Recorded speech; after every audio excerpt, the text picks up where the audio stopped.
Oh, Gusto niya ng ganito? O sige, puntahan kita.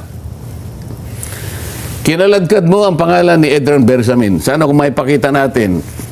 Siya mismo doon sa debate, DBCC debate, budget ng 2026. Opo. Kinaladkad niya ang pangalan ni Yusek Bersamin.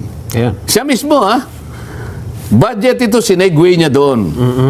Nabigla nga kami. Sabi niya, si Yusek Bersamin, ni-name drop niya ang presidente. Ito ang pinag-uusapan nito, yung 100 billion Oho. na siningit sa BICAM. Kalahati nito o higit ay minanage ni Yusek Bernardo doon sa pag-amin sa kanya. Ang nakuha ang kickback sa 8 billion, sa 52-something billion pesos, 8 billion pesos, diniliver ni Bernardo kay Yusek Traigib Olaybar. Oho. Si Yusek Traigib Olaybar, itong sinasabing ito yung pagkukwento niya doon sa plenary. Yes. Plenary debates. Inuulit ko lang. Nagpalitan pa eka ng armor card, sabi niya, sa basement ng Diamond Hotel. Dahil nung panahon na yon, 2 billion ang diniliver ni Adrian. diniliver ni Bernardo kay Traigib. Kay Traigib, oho. At ang pagde-deliver ng 8 billion na ito ay halos 10 instances, sabi niya. Wow. Ngayon, nagtataka ako. Napakatinding akusasyon ito. Mabigat yun. oh. 100 billion, ni-name drop mo ang pangalan ng Pangulo ng Republika. Aha.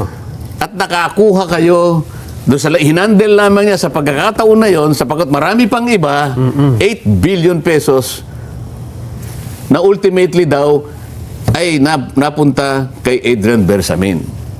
Ngayon, bakit hindi mo ipatawag? Bakit ka ako doon sa report mo, yung pangalan ni Adrian Bersamin, wala. Wala nga. Ikaw ang naghayag mismo eh. Ikaw ang naghayag mismo. Wala naman kami yung nalalaman dyan. Bigla ka na lang nagsalita dyan eh. Nag-volunteer ka. Palaging ganyan ang ginagawa mo. Oh, sinabi ko na, nag-text si Yusek Cabral. Sinabi niya, 67 ang kontraktor na kongresista. 11 contractors, hindi niya pinatawag. O, pagkatapos ito, si Adrian Bersamin, sinabit niya uli. Hindi na niya pinatatawag. Ano bang gusto mong gawin? Puro ka lang ba parang comics ka lang? Alam mo ito,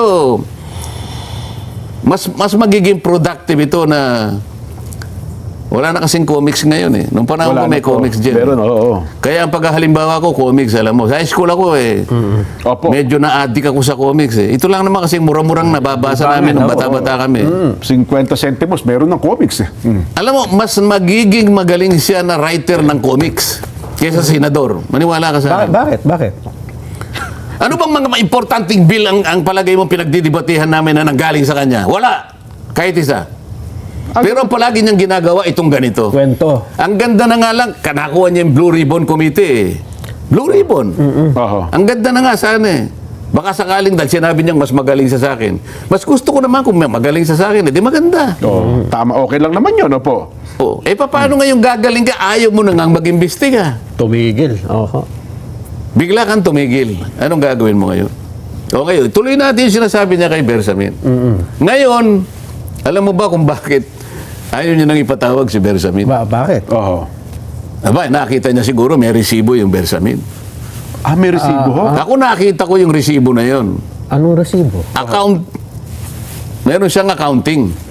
Yung accounting ng 8 billion kung kanino Kung saan napunta. ganun Kasi ba? yung diniliver 8 billion, tapos... 8 billion na kay Adrian Bersamin. Oo. Ngayon, ang buong akala niya, okay. walang accounting. Nakita niya meron sigurong account. Nalinawan niya na, ako nakita ko eh. Nakita ko mismo, merong accounting. Tako. Ngayon, isa sa item do sa accounting, Opo. mga flood control projects, na pera ito ha, pinagkitaan sa flood control. Isa sa item, kasi sila ay senatoriables ng Alyansa ng Bagong Pilipinas. Ano ang panahon na yun? Meron isang during item. campaign po ito. Meron isang item, napakalaking halaga for the senators. Oho. O the direktas ang nandun. Meron pang isang item for the senator's expense. May isang item. Meron pang isang item. May advertisement. Okay. Itemize. Pagkatapos, yung wrapper na ginamit Opo. Andrew yata ang pangalan. Opo. Ay, namin naman ni Andrew, meron talaga siya. Oh, parang Opo. 60 billion. Sipin mo. 68. Oo. Nagsimbrado yung 100 eh. Tumawad Oh, na lang hindi sila. ba siya hindi ba siya nagdirektang nakinabang doon? Kaya ayaw mo nang ipatawag? Hindi lang flood control projects, doon sa mismong accounting ni Adrian Bersamin. Ako naniniwala akong walang kasalanan yung tao eh. Si Adrian. Siya lamang ang ginamit. Mukhang na-presto din yung tao. No? Oo. Mula sa kanyang accounting, hindi lamang flood control projects, Jen. Oho. Pati ang kinukolekta at dinideliver ng Bureau of Customs halos 100 million per week. Wow. Per week. Oh. Oh, ngayon ayaw niyang tawagin.